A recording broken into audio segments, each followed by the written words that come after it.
What's going on, everybody? My name is Tough Pro Fan. It's capital TUF Pro Fan. It's the same on Twitter and Instagram. How are y'all doing?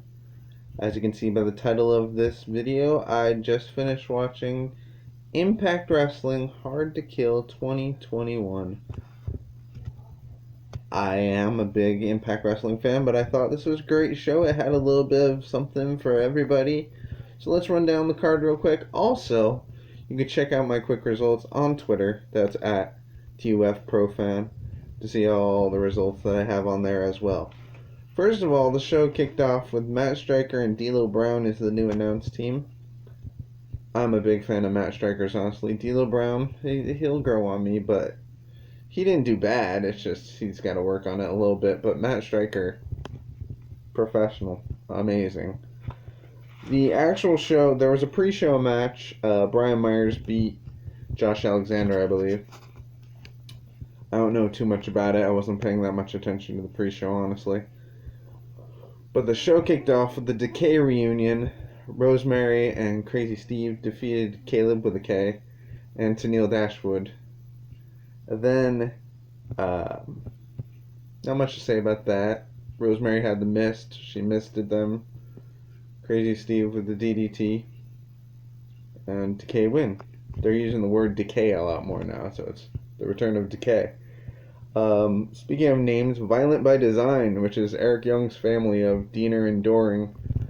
Doring is a beast. Whoa, sorry, my camera did a funky thing there. Hang on. Joe Doring is a beast, and I like the name Violent by Design. So they defeated Tommy Dreamer, Rhino, and Cousin Jake. I like to call him Jake something because I'm a fan of his. But yeah, this was just a big old brawl. Eric Young won with a pile driver. Next up, the Knockout Women's Tag Team Champions. The return of the Knockout Tag Team Champions. Faya and Flava, which is Tasha Steelz and Kiera Hogan, defeated Havok and Neveah. I was kind of surprised about this one, but I mean, Fire and Flava are a tag team, and they're really good. They impressed me. They defeated Havok and Neveah, so go ahead. We just keep rolling on here, and Ace Austin came out and said he doesn't have a match at Hard to Kill, which is true. I mean, last weekend he won the Super X Cup, and now he wants a shot at the Super X, at the X Division Champion, I should say. But then Scott D'Amore came out and said, you can't be in that match, but here's somebody who's always ready. And Matt Cardona made his Impact Wrestling debut, the former Zack Ryder. Matt Cardona, Impact Wrestling debut. Unfortunately, Ace Austin wasn't really ready for him because it was a pretty quick match, and then Madman Fulton came in and caused the DQ. But Matt Cardona's in Impact Wrestling. That's cool. Brian Myers is in Impact Wrestling. Matt Cardona's in Impact Wrestling. A nice little surprise there. Like we said, there was a triple threat X Division title match. That was up next. And Manik defeated Chris Bey and Rohit Raju. Really good match, actually. All three of these guys worked hard. Were professional wrestlers. Well, everybody's a professional wrestler, but these guys really showed some wrestling spirit. Oh, gosh. What am I trying to say? I don't know what I'm trying to say.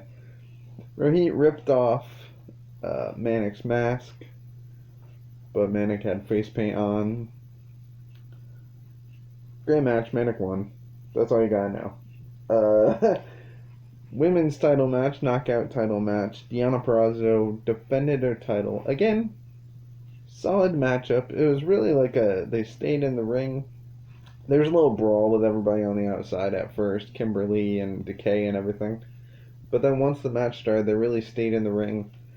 Deona worked over body parts, as she's prone to do. Taya fought hard. But, yeah, Deona won. I'm sorry. I was a little distracted because I just watched the Bills defeat the Ravens in the NFL playoffs.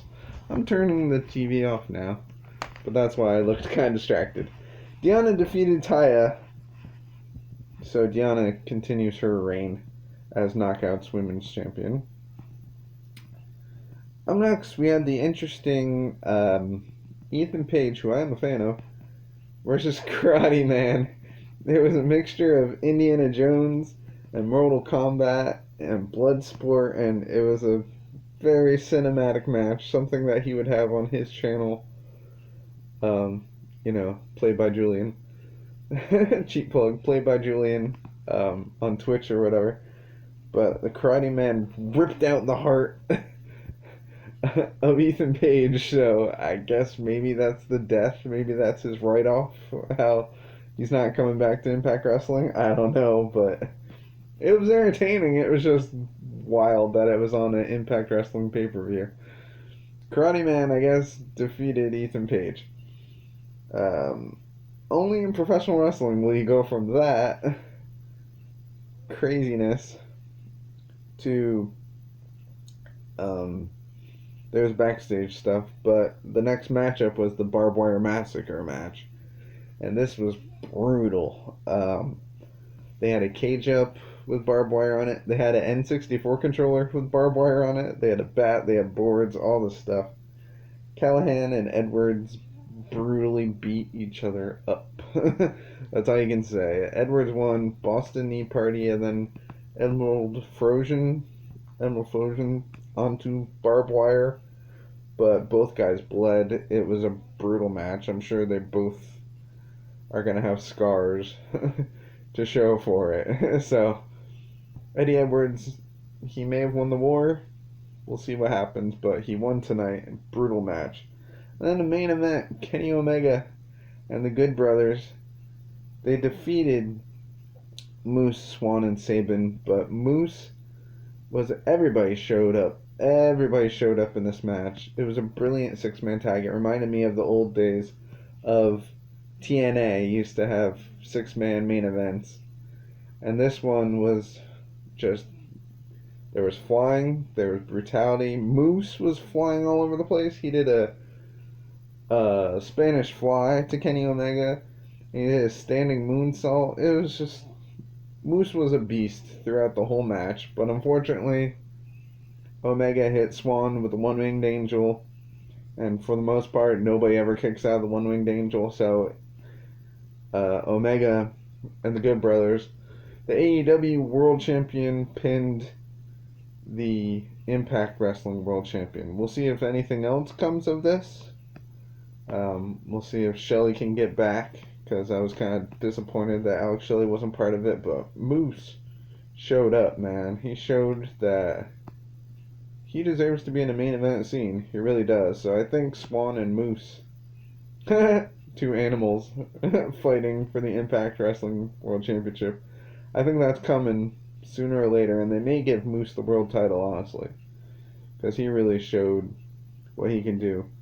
All in all, great event. Like I said, check out my Twitter. I just gave you the results myself, but you have to check out this show for yourself. Great event, and great events in January just keep rolling on. Let's see how the Royal Rumble does in a couple of weeks. I don't do WWE event reviews because I know a million other channels that do. I just want to show Impact Wrestling some love. 2 great shows in 2 weeks. Let's see what happens. But all in all, thumbs up from me. Thank you for watching, guys. Sorry if my mind is all over the place. It just ended. I'm trying to remember everything, and I just watched the Bills win and all that stuff. So, please leave a like, subscribe, comment. Let me know what you thought of Hard to Kill 2021, and I will talk to you guys later. Bye.